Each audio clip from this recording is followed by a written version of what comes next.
சின்னஞ்சிறு கிளியே சித்திரப் பூவிழியே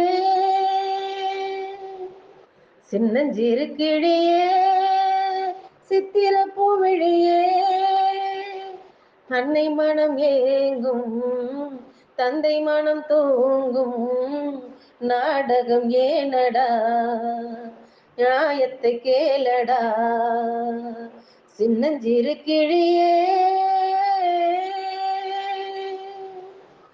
மயிலே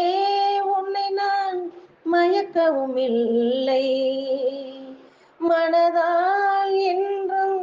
வெறுக்கவும் இல்லை என்னை நீ தேடி இணைந்தது பாவம்